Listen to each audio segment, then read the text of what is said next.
Okay, to export out of Avid Media Composer, I've just thrown this little sequence together real quick, just thrown some clips in there. Just main reason is I wanted to show you that we have two video tracks here and then stereo audio tracks.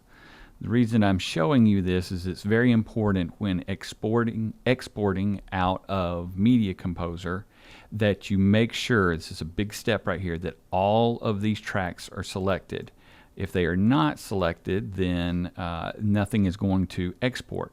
So what you need to do is make sure that all of these tracks are selected, that they're blue. Then you can go up to File and Export. And what we want to export as is a QuickTime reference right there. Just select that QuickTime reference. Make sure you know where you're exporting this movie to, where you're saving it to. You can check that up here.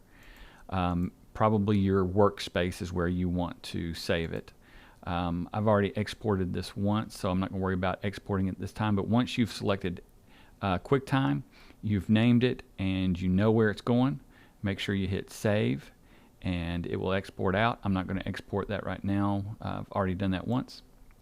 And you're good out of Avid Media Composer. The next thing that I want to do, and I'm going to minimize this, is you're going to want to go into Adobe Media Encoder. This is going to make sure that they will play back in class.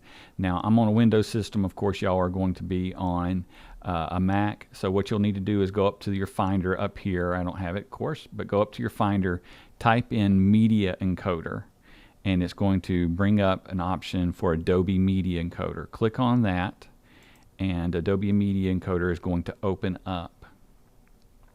Once it opens up, it's going to be pretty simple to drop that file in, but all you've got to do is, and of course yours is going to look a little different, but all you've got to do is that mine was named test.mov. You just want to bring that up in Finder, drag that over into Adobe Media Encoder and drop it. And if it does not, and you'll see test.mov, so whatever your movie is labeled, you'll have it right there. And if it does not come to the H.264, click on the codec, or click on the drop down right here, go to H.264, and then let's just do match source high bit rate. And then again, make sure, click right here, make sure you know where you're saving that.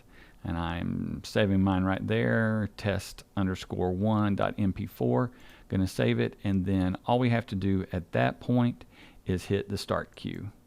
And it's going to begin. You'll see it down here, exporting that movie. I hate to do this two-step, but this way it'll make sure that when we bring it into class, it will play back on the machine without having to be converted. Y'all know how much I love converting these movie files. It's just so much fun.